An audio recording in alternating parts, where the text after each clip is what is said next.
it's really heartwarming to see the kind of exchange that we've had in this class today. With uh, they called some people call our president Big Daddy.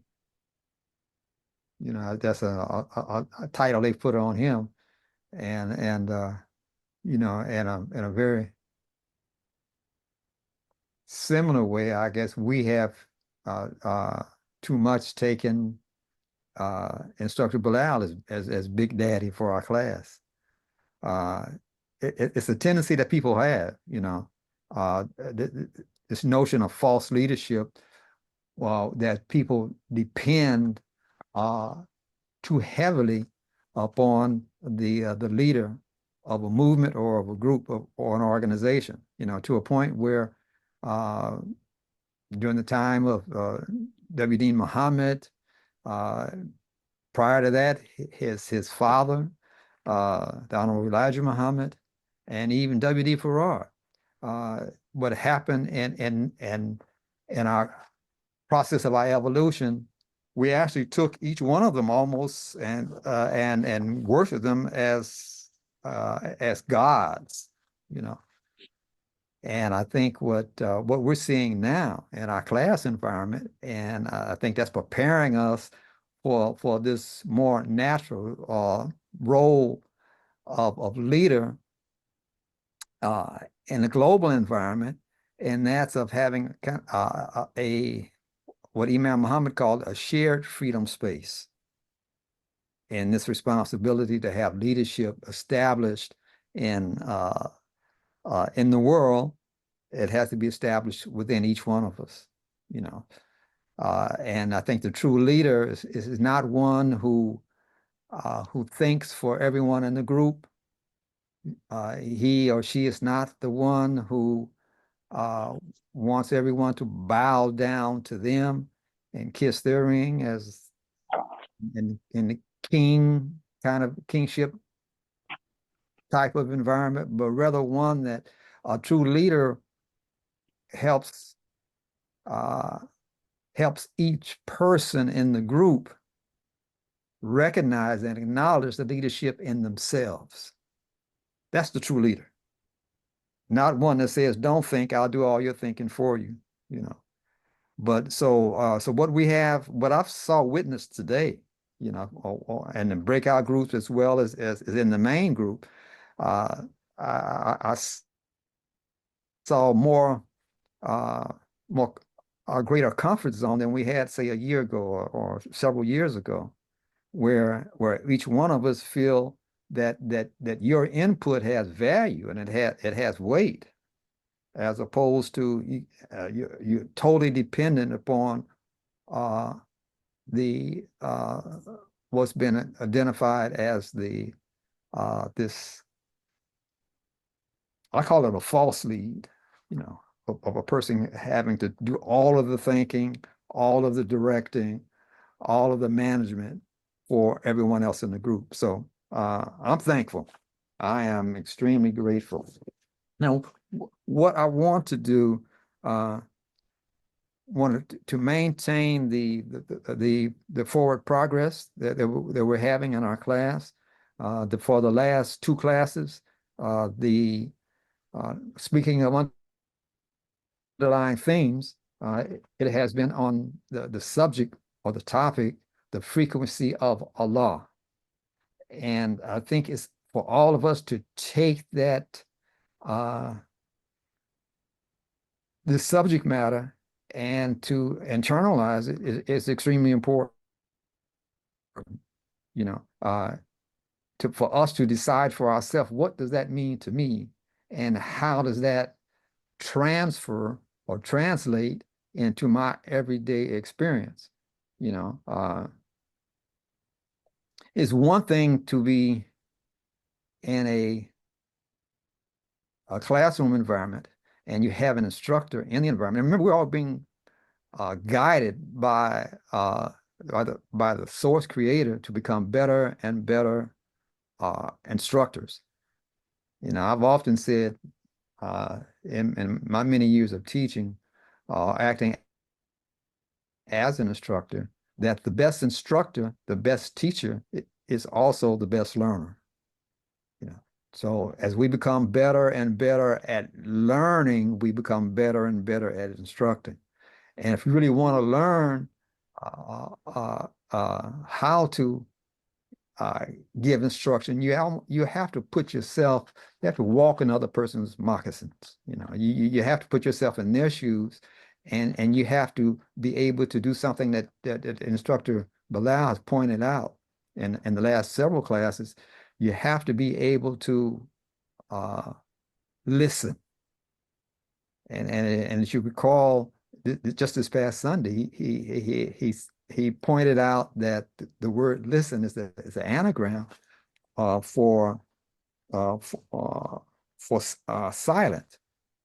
You can take the letters and just rearrange the letters, and in order to listen, then you have to quiet the noise in your mind in order to truly listen to someone.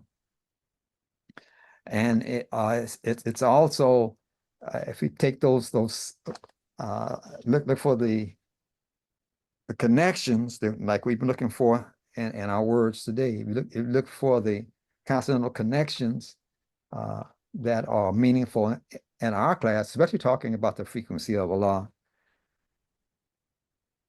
The SLT and listen and in silent can all be directly related to Salah.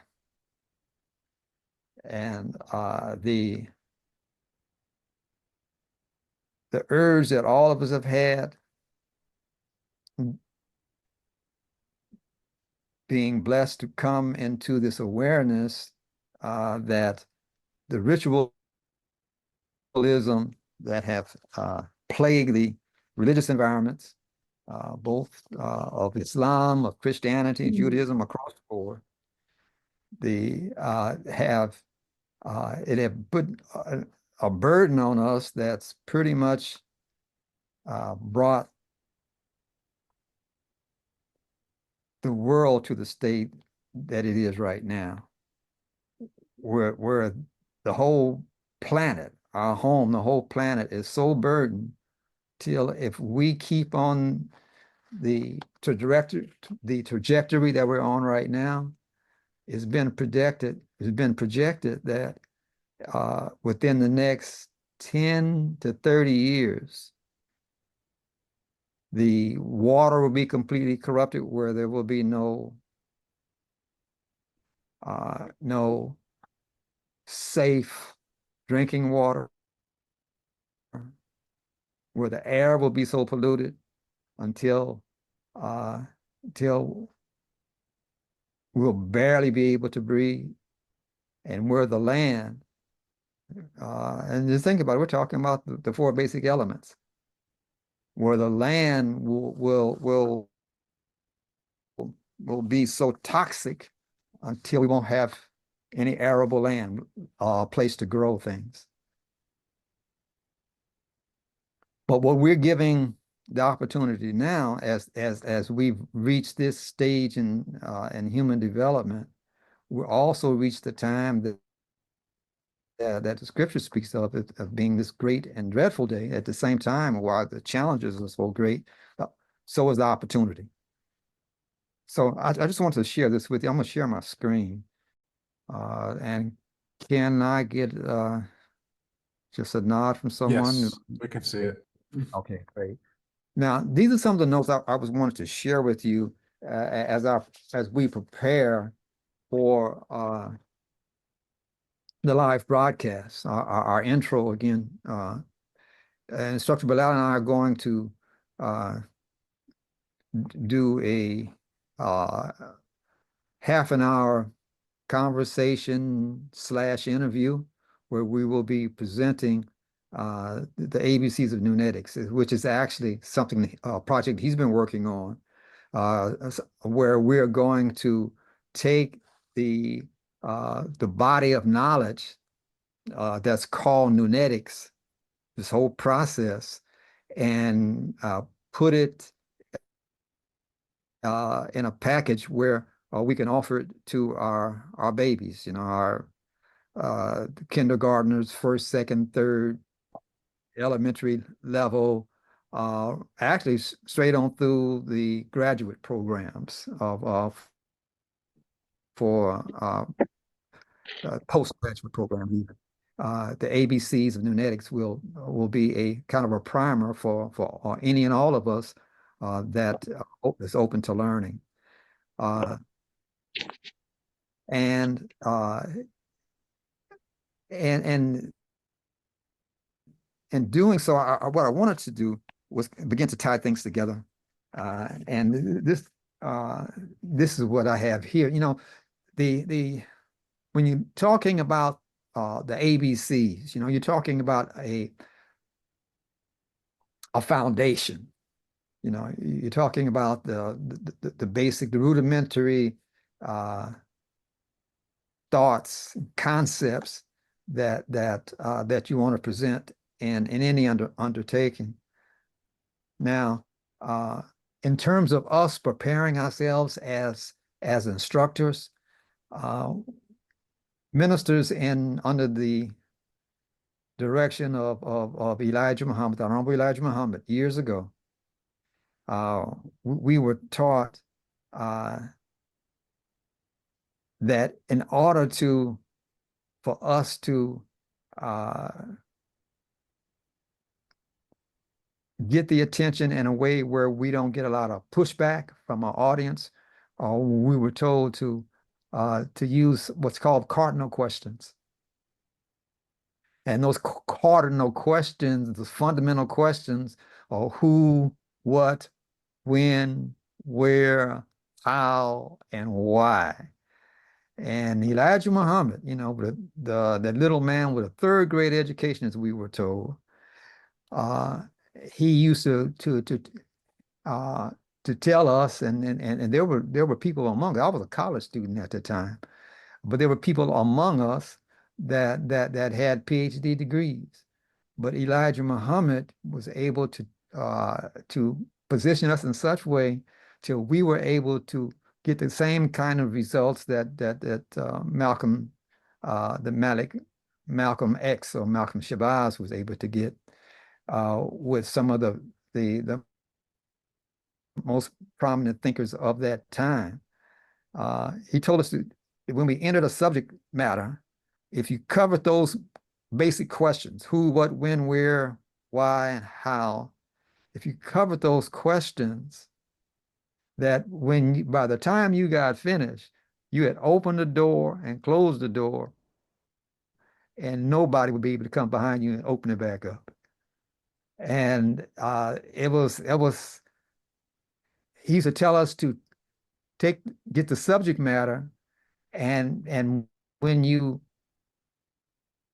prepared for it, he said, prepare 10 times the amount of material that you plan on presenting. And that's what we used to do, And although we had information that was foreign to most people, the approach that W.D. Farad had given Elijah Muhammad and the followers at that time of what Islam was. It was far away from what the world knew.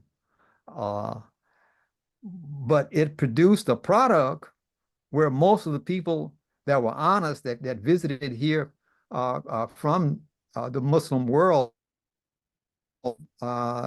be it the East or be it Africa or the Far East, the Middle East, no matter, when they would visit the United States during those days, they would always say there was a common opinion that we were better Muslims than they were, meaning what they witnessed was us trying to obey the Quran and trying to pattern our life after what the knowledge that we had of the life that Muhammad, the prophet, that our lives reflected much better than theirs. But we had a foreign doctrine that we were following. There's nothing like the Islam that they thought they knew. But I think the thing that allowed us to be able to do that was was this approach that Elijah Muhammad was able to give us of instruction, acting as instructors. We had such a dynamic presence until it gave uh, the the people, many of whom were not college graduates, many of whom were not even high school graduates, but we were given a body of knowledge, and we had so much faith and conviction that we presented it in such a way till it allowed us uh, to elevate our sense of who we were and the value of what we had to offer. And it gave us this sense of we call ourselves the black gods, at that time, and what it did, it just boosted our sense of self, our ego. It was inflated, but it just gave us this sense of that this life that we were bringing to the table was the best life and the only life, and it worked for us in terms of us being able to uh, come into a whole new presence of mind. Why am I saying that? Why am I sharing this with you now? Because Nunetics is not here just for academic purposes. It's not here just for us to be able to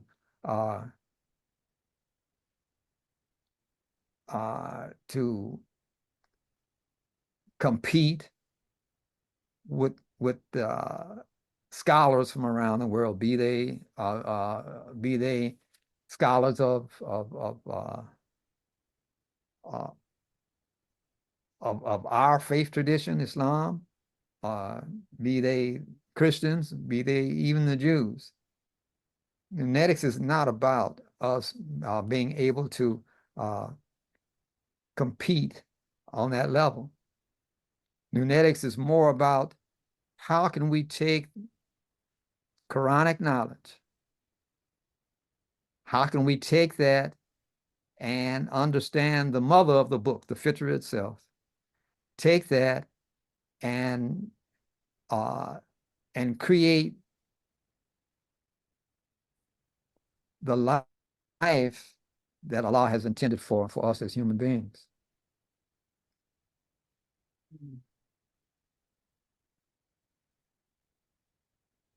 And the timeliness, and that's what I want to share with you today, the timeliness of us coming onto the world scene, the global scene, 2025, here in the day, July 20th, 2025. And the timeliness of us coming on the world scene with this new phenomenon called Nunetics.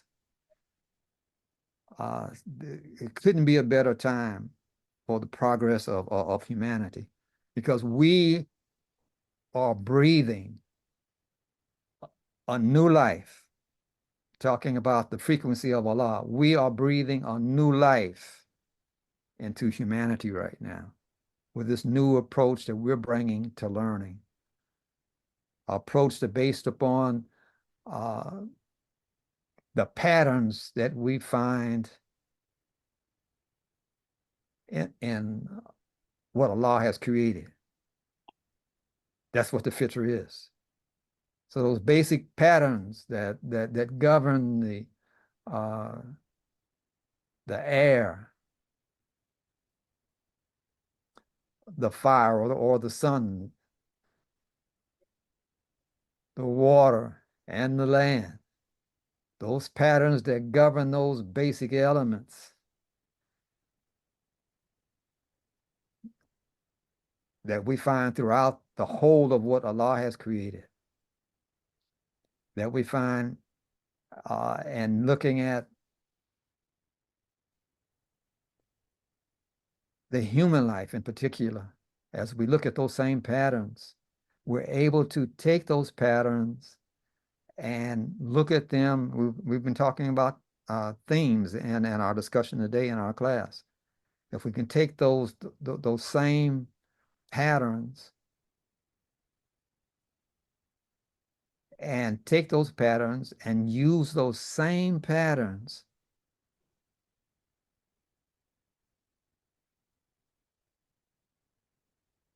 to look at how we operate in our homes on a day-to-day basis, how do we take those same patterns that we see in the fitra? How do we take those using what we're learning and getting deeper understanding of in terms of the the the Lughat Arabiya, not the conversational Arabic, but the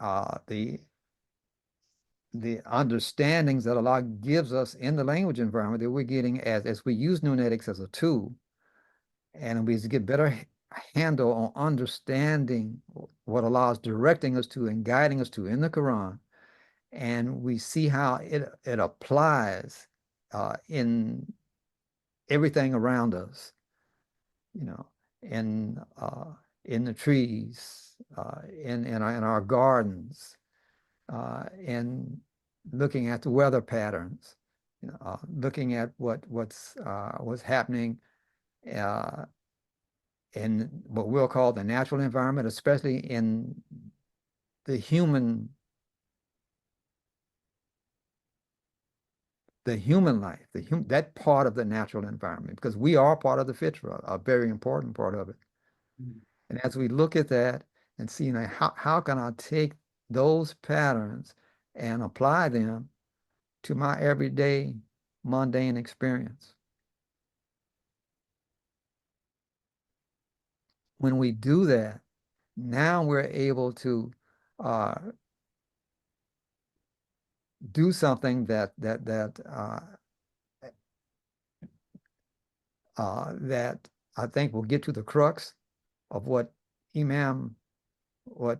International Instructor Benjamin Bilal have been sharing with us for the last two classes. We'll be able to see in your own terms just what the frequency of Allah looks like. You should be able to go through your day, and through the course of the day, as you plot your course during the day, you should be able to sense and feel the frequency of Allah in your mundane daily activities. Your schedule should reflect that. We should be able to look at the instructions that Allah has given us, and there's mention of salat 3 times at 3 points during the day on a regular daily schedule. So we should be able to practice this routine of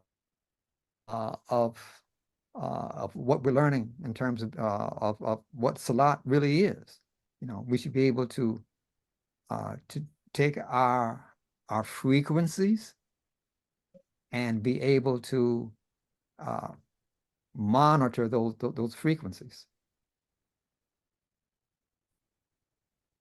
And I hope you can kind of see where I'm going with this. me tell you a little bit about myself that some of you don't know. I actually,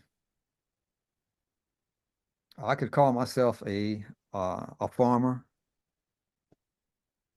I've had some experience in farming. I've done some commercial farming, 3 or 4 years of that. I've also done a lot of gardening. Been doing since I doing that for about, oh God, about 60 years now, gardening. And so I have a knack uh, for dealing with the soil. And I've been an observer of this natural creation for all of that time. And just as Dr. Carver, George Washington Carver, mentioned that he used to get up at 4 o'clock in the morning and go out and speak to the plants, and the plants would speak back to him. Uh, that kind of experience is the kind of thing that will help us today be able to understand the frequencies of Allah. See, Allah has established those frequencies that that can help us govern our lives in the life of the plants. And if we will engage the plants, in other words, grow something in a pot, on the balcony if you live in an apartment somewhere, or in your windowsill, in your front yard, your backyard, if you have some acreage there, but grow something and get into this interaction with uh, with with the plant life, and get into this mode of what we call salat. Again, remembering that that word salat is the same, or is consonantly connected to the word listen, and being silent. And if you will allow yourself to get into this meditative state, actually engaging the earth itself. One of the things that I'll do from time to time, I'll go out in the garden, I'll take my shoes off, and I'll take my socks off, especially in the middle of the day. And I have to do it during the middle of the day, because if I do it too early or too late, uh, watering uh, the garden and having plenty of water around, I have mosquitoes around my house, so I'll go out during the middle of the day, 1, 2 o'clock, take my socks off, take my shoes off, and I'll put my bare feet on, on the ground, either on the dirt or on the grass, and I'll just stand there, or uh, I'll sit on the grass, or I'll get in a crouched kind of a position, and I'll just stay there 5 minutes, 10 minutes, a half an hour. And this allows a connection, a very natural connection with the plant life around. And you'll feel yourself actually an extension of the earth itself, and you'll feel the electrical charge that's coming up out of the earth with the sun beating down on the earth during the middle of the day. You'll feel this sense of connection, and you'll feel the electromagnetic pulsating. Certainly what I experienced. Instructor asked me to pass that information on to you, and suggest that you start practicing that, going out, getting grounded. Some people say a good way to do it is to hug a tree, you know, but just something that we need to begin to do, to take this knowledge that we have and to be able to use it and to see ourselves as these frequency modulators. That's the power we have in our hands. That's the power we have in our hands right now. So it's not something that's just academic. That does not mean that I should not be spending as much time as we can learning. But we will become better instructors as we are able to really speak to this creation, this natural creation, the figure itself, and let it speak back to us as Dr. Carver did. That's when you become an instructor that can bring life to yourself, life to your family and life to this world that's near death right now. So just want to share, just have a little conversation with my fellow instructors, my fellow learners. Today's question I mentioned here is what this particular cardinal question of why. Why are we drawn to this movement? Why are we being drawn to Nunetics? Why are we here? Why are you here? And I might be able to speak as a representing the work that we're all doing. And my answer to that question would be, I'm here to improve, to steadily improve the quality of my life. And just in the last month, on my wife's side of the family, we've had to bury uh, a couple of loved ones. My wife's mother transitioned a few weeks ago, and that's why I missed our class. And shortly after that, we had to bury one of her brothers. And so that brought right to the front of my mind, how precious our time is, and how we should make every moment count. And that's why I'm having this heart-to-heart talk with you right now, so that we can really answer the question for myself. Why am I here? And what do I bring to the table? Each one of us has a valuable story to tell that every other human being on this planet needs. Each one of us. I don't care what your age is. I don't care what your background is. I don't care what your educational level is. Each one of us, especially in the context of our family life, we have a valuable story that the world needs to benefit from. So there's no coincidence that you're here as a part of our class environment. We have something valuable to share, and in very short order. That's why I'm taking this time to share this with you. Maybe that's why Allah created this opportunity for us to have this kind of heart-to-heart, brother-to-brother, brother-to-sister kind of talk, because we have a big obligation on us right now to share this gift. Nunetics is a gift. And the more we show gratitude for it, appreciation for it, by using it not only in our personal life and our family life, but then becoming better and better instructors, so that as we work with the people who need this, who need it and they want it. Some people are not conscious of the fact that they want it, but they know there's something missing in their life right now. We have the opportunity to be able to just think about the conversations that was had today in class during your breakout groups, and then the reports when you came back to the main session. This kind of a level of conversation of really what makes people, words make people. We have the power in our hands to show people to take the power in their hands to become frequency modulators, where they can take the energy of who they are, what they are. They can take that and begin to control it and lift it up and make it work for them, where they can get the kind of results they want and the total life experience. And that's where community life is built. We have that at our hands right now. Allah tells us in the Quran and Surah 2 and 148th ayat, says, to each is a goal to which Allah turns him. Strive together as in a race for all that is good. Of course, we're also told that in 95:4, we have created the human being. created man in the best of modes. We talked about that in our discussion today, or in the best organizational uh, design.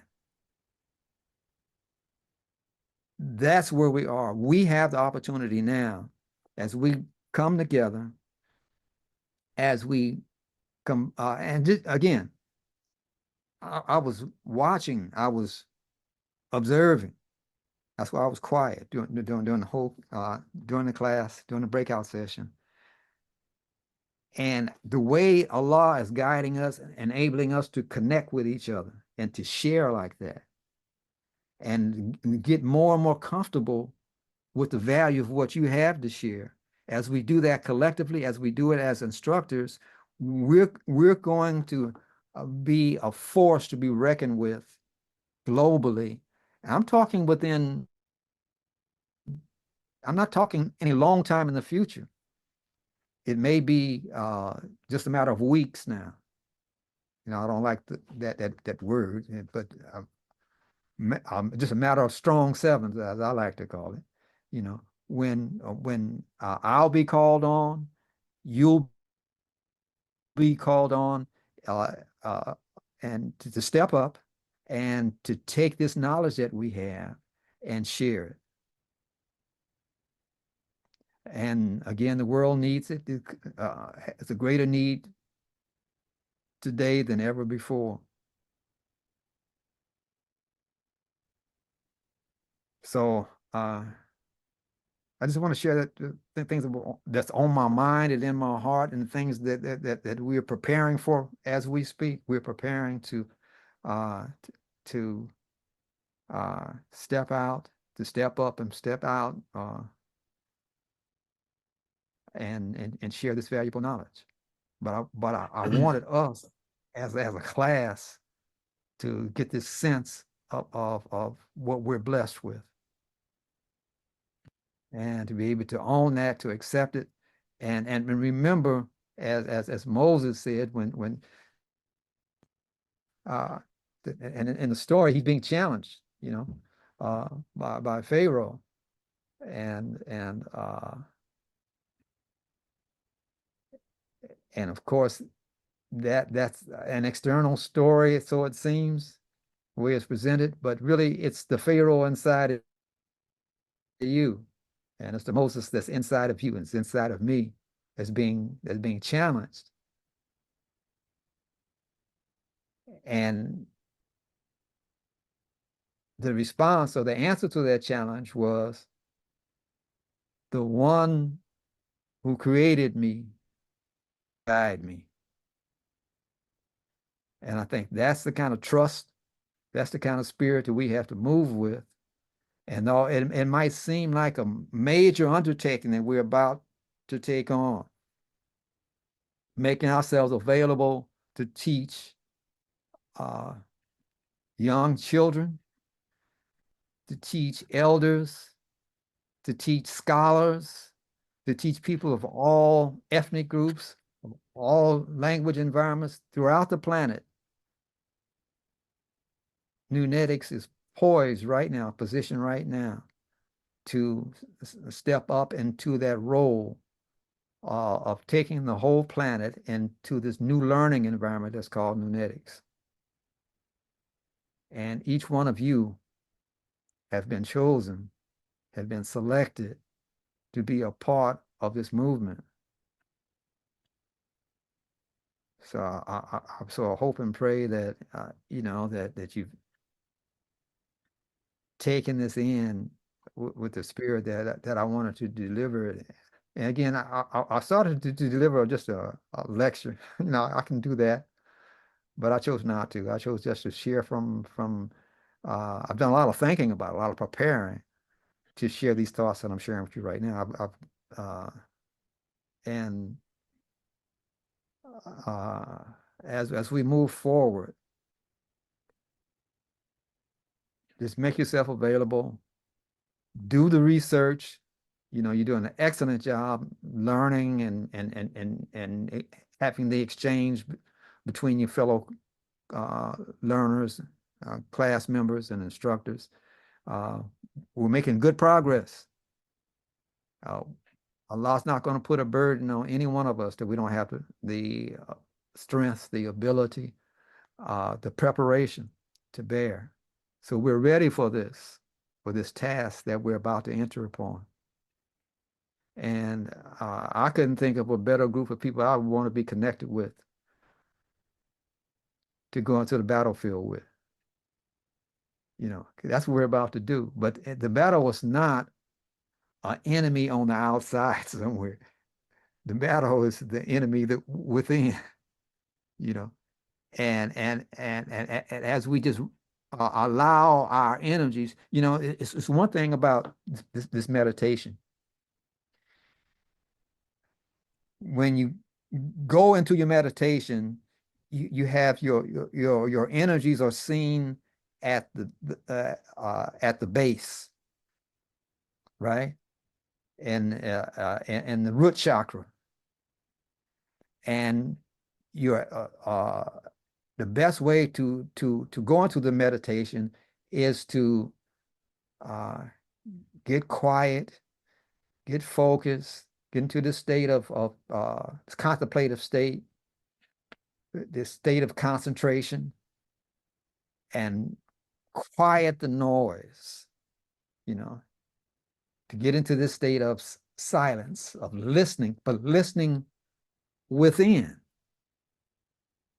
So you want to get rid of the distractions. If you can, close your eyes. Um, um, uh, uh, get into darkness. Uh, you don't want the outside uh, uh, impulses or impact on your senses. You don't want that. So kind of just block that out. Maybe close your eyes, get into some darkness, and get quiet, and get into a state where you you are, to use Dr. Joe Dispenza's words, where you are no one, you're nobody, you're nowhere,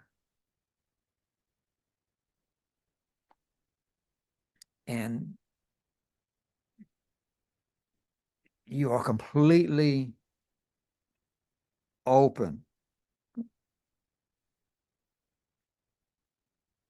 You don't have a lot of thinking going on in your head. That quiet, where you're listening, you're silent and you're listening to the fitra within you.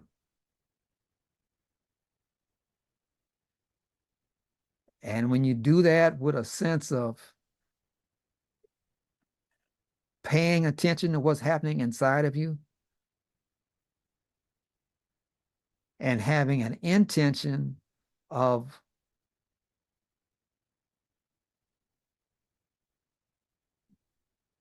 the vision that you have for the future.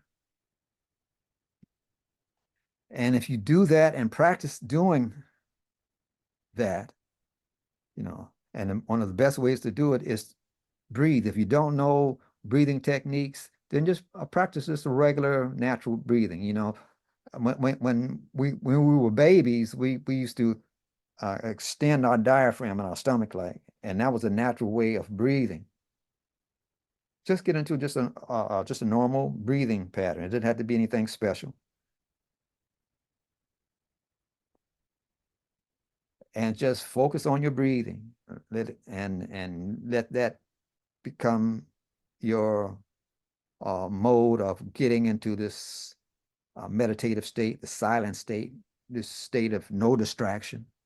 And the more you practice that, the more you will be able to uh, quiet the noise and listen to the guidance coming from the one who's there. Said, the one who created me will guide me. It'll come.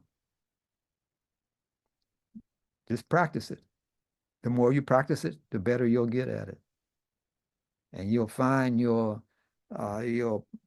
pineal in the middle of your brain will start to fire. It'll start to be activated. And Allah will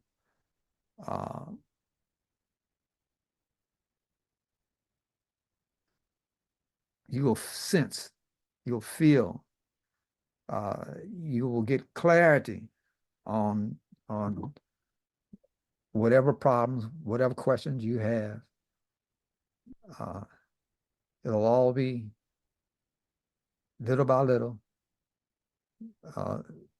You'll become more and more effective at controlling and the life, your own frequency. You know, you'll be monitoring your frequency, be modulating it so that your frequency becomes more and more aligned with the frequency of the source creator. And you'll be, as that picture that they gave of Muhammad, the prophet, you'll be, as they said, that he was the Quran walking.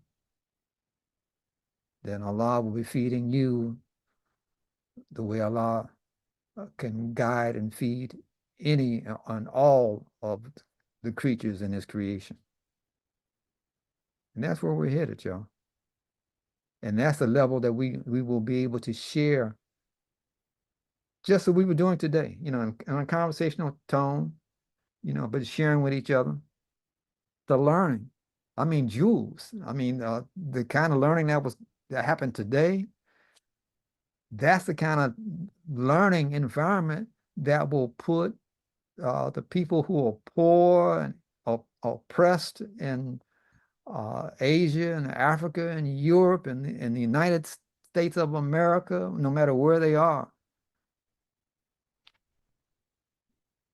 This learning will enable them to get a handle on their life and be able to, uh, in time, you know, it's like the plant. The plant, you don't plant a seed one day and you know and get your broccoli or your apple the next. It doesn't happen like that.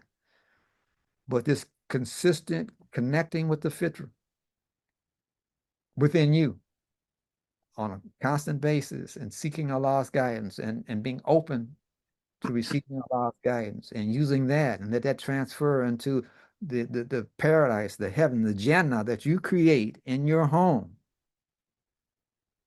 And as we let one of our families connect with the other family and the other family in the community evolves.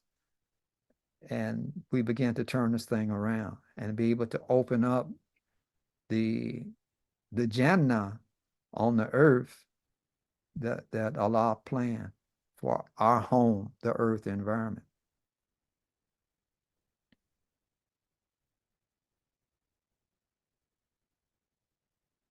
I don't know I was going to go where we are right now. You tapped into a well. I had no idea, but I knew it was something that we needed.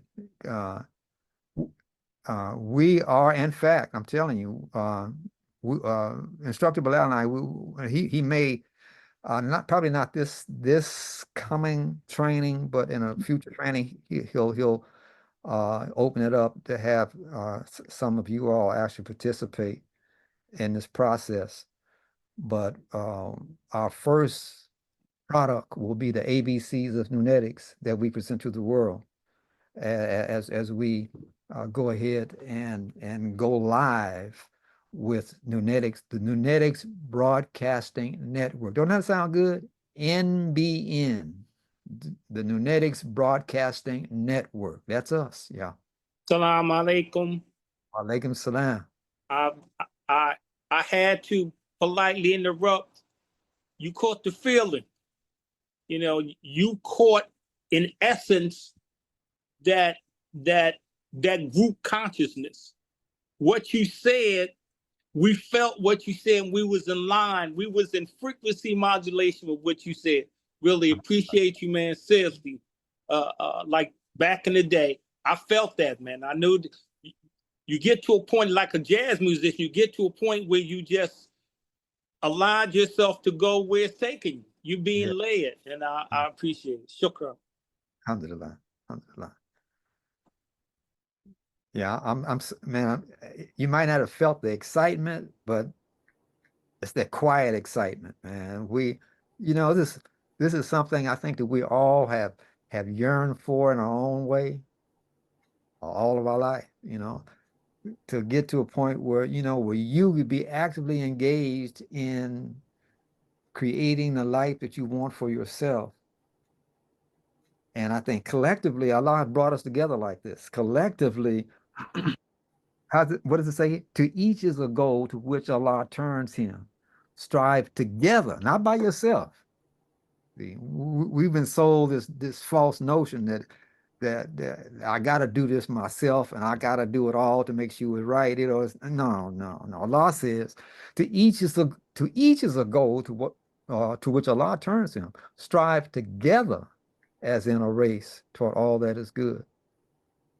So I think that's where we are right now, and that best catches our spirit in terms of what we have to offer the world. And I just can't wait, man. It's just like something that you wanted to have done maybe for me about 50, 60 years ago, but the time is now. You know, the future is now. So it's time for it now. So again, I thank Allah for each one of you, for your presence, for your participation, and I see nothing but forward movement, forward progress, us being able to tap into the ether. You know, the ether is full of potential, full of abundance, full of anything and everything that we need to live the complete life that Allah has intended for each and every one of us. And now Allah has given us the tools to be able to access that. Now, I hope you can appreciate the energy that I'm bringing to you now. Allah has given each one of us using Nunetics the keys to the paradise. Be able to look at not only the words, but the letters in the word, and check this out, and the frequency in each letter. And that frequency in each one of those sounds, in each one of those letters, is the frequency of Allah. That's right. I'm done. I love